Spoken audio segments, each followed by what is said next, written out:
बिस्मिल्लाहिर्रहमानिर्रहीम। मैं तव्हांजो होस्ट अताउल्ला। तव्हां ॾिसी रहिया आहियो कंप्यूटर नॉलेज इन सिंधी।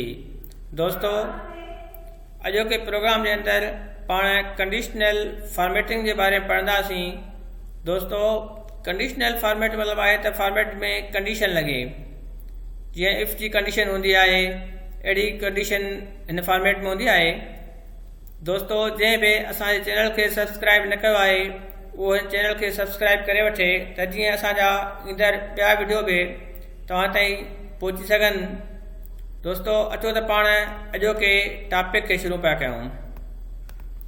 सभ खां पहिरियां हिते कुझु अंग लिखंदासीं पाण।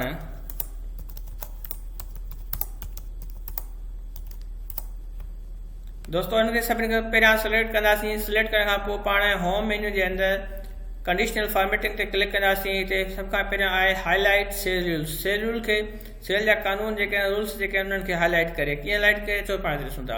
हिते लिखे थो ग्रेटर देन। ग्रेटर देन माना वॾो हुजे। छाकाणि वॾो हुजे हिते असां कोई बि अंग ॾींदासीं। मिसाल तौर ते पाण लिखूं था 50 ऐं हिते पुछे थो, चवे थो त हिनखे light red fill with dark red text, मतिलबु उनखे हल्के ॻाढ़े रंग सां फिल करे ऐं अखरनि खे ॻाढ़ो रंग ॾिए। जेका हिन जी असां चेंज करणु चाहियूं त हिते कस्टमाइज़ फॉर्मेट में वञी करे हिते चेंज बि करे सघूं था। ॿिया बि हिते मुख़्तलिफ़ ऑप्शन आहे त असां उहो बि सिलेक्ट करे सघूं था। दोस्तों, इन खां पोइ असां ओके कंदासीं त 505 हिते मां लिखियो आहे 505। त 505 खां अंग जेको वॾो हूंदो त उनखे हाईलाइट करे छॾींदो। हीअ ॾिसो दोस्तों, हीअ 505 खां हीअ सिर्फ़ु वॾा आहिनि त सिर्फ़ु हिन अंगनि खे हिन हाईलाइट कयो। चलो मां हिनखे लिखां थो 506। त दोस्तों ॾिसो, हिनखे बि हिन हाईलाइट करे छॾियो। पर 505 थो मां लिखां त 505 खे हाईलाइट नथो करे। अचो तंहिं खां पोइ असां अॻिते हलूं था ॿिए फॉर्मेट ते। कंडीशनल फॉर्मेट में वञी करे हिन खां पोइ लेस देन। लेस देन मतिलबु आहे त नंढो वञे। छाकाणि नंढो वञे हिते पुछे पियो छाकाणि नंढो वञे। दोस्तों, अचो त पाण हिते कंडीशन कयूं था छाकाणि नंढो वञे। चलो साईं, 50 खां नंढो वञे। ओके कंदासीं। त हीअ ॾिसो दोस्तों, जेके ॿ अंग सिर्फ़ु 50 खां नंढा हुया उहे ॿ अंग हिन में हाईलाइट थी विया।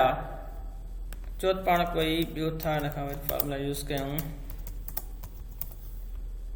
वरी हिन खे सिलेक्ट था कयूं। पाण कंडीशनल फॉर्मेट में ईंदासीं। मतिलबु बिटवीन। बिटवीन जो मतिलबु आहे जे विच में। बिटवीन ते क्लिक कंदासीं। पुछे थो घणनि खां घणनि जे विच में हुजे। 400 मिसाल हिकिड़ो चऊं था 100 खां 110। 100 खां 110 जे विच में जेको बि अंग हुजे उनखे ही रंग कंदो। 109। ॾिसो दोस्तों, 109 हीअ मतिलबु 100 था लिखूं त हिनखे पहिरियों थो 100 खां वेंदे करे 110 ताईं जेको बि अंग ईंदा उन्हनि खे ही रंग कंदो। 111 खे रंग न कंदो। या 100 खां घटि 99 हूंदो उनखे बि कलर न कंदो। दोस्तों, इन खां पोइ असां वरी अॻिते ॿिए फॉर्मूला जी तरफ़ था हलूं।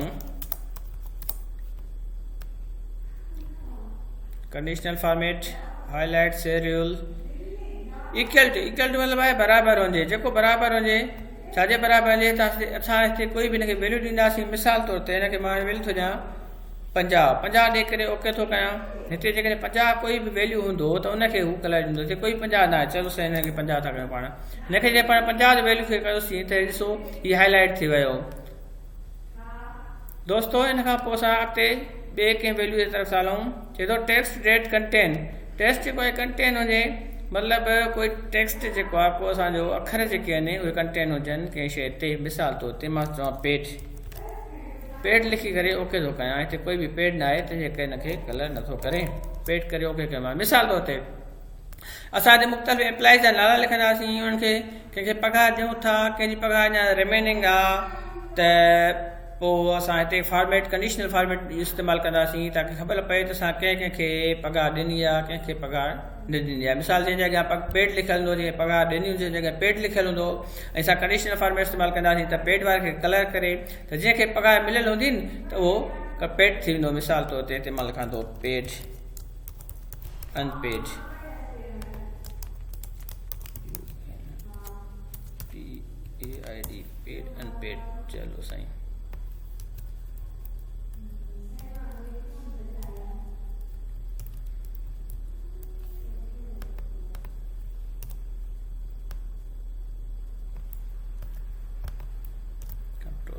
चलो इन्हनि खे असां सिलेक्ट कयोसीं, कंडीशनल फॉर्मेट में वियासीं, हाईलाइट में वियासीं, टेक्स्ट कंटेंट ते वियासीं, पेड ते ओके कयोसीं। सॉरी हिन में सॼो पेड आहे, हिन में पेड लफ़्ज़ जो अचे पियो त जे करे हिन खे बि कलर करे पियो, हिन खे असां कोई ॿियो कुझु ॿियो था न हुजूं जंहिंखे पेड न आहे।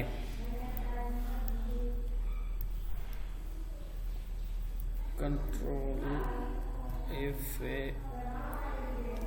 UNP and paid replace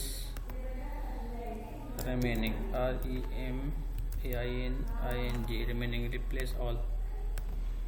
okay close जी दोस्तों हाणे पाण अचूं पिया पेड ऐं अनपेड जी तरफ़। पेड ओके ॾिसो दोस्तों जेके बि असां पेड लिखियोसीं त उन्हनि खे सिर्फ़ु कलर थी वियो, बाक़ी रिमेनिंग जेके आहिनि उहे असांजा रहनि पिया, उन्हनि खे कलर न आहे, असांखे ख़बर पइजी वेंदी ऑटोमेटिकली ताईं त हीअ जेको आहे हीअ न रिमेनिंग आहे, हिनखे अञा सिलाई वग़ैरह असांजी नथी आहे, इन जे करे हिन अॻियां हीअ खे कलर न कयो आहे। हिनखे जेकॾहिं असां पेड लिखंदासीं त ऑटोमेटिकली हिन जो कलर थींदो। दोस्तों इन खां पोइ आहे डेटा ऑकरिंग, मतिलबु आहे डेटा कॾहिं जी आहे, जेका कलर डेटा लिखियलु आहे या अॼु जी आहे या टुमारो जी आहे, सुभाणे जो ॾींहुं उनखे कलर कंदो त इन सां बि असांजो कलर थी वेंदो, कंडीशनल फॉर्मेट में अची वेंदो। इन खां पोइ आख़िरी कंडीशनल फॉर्मेट में आहे डुप्लीकेट वैल्यूज़। डुप्लीकेट वैल्यूज़ जो मतिलबु आहे साॻियो वैल्यू, जेकॾहिं कोई बि साॻियो वैल्यू आहे त उनखे कलर कंदो।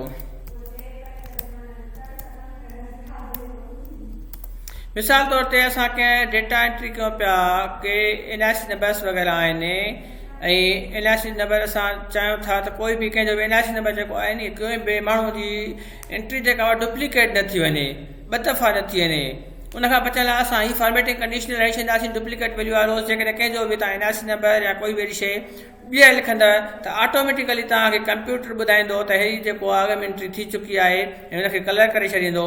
डुप्लीकेट वैल्यूज़ जो इहो फ़ाइदो आहे। दोस्तों तव्हां असांजो वीडियो ॾिठो, उमेद थी करे तव्हांखे असांजो जेको वीडियो ज़रूरु पसंदि आयो हूंदो। जेकॾहिं तव्हांखे असांजा वीडियोस पसंदि आयो आहे असांखे कमेंट्स कयो, असांजे वीडियोस खे लाइक कयो ऐं असांजे चैनल खे सब्सक्राइब कयो। ॾिसंदा रहो कंप्यूटर नॉलेज इन सिंधी। मां तव्हांजो होस्ट अथाउल्ला।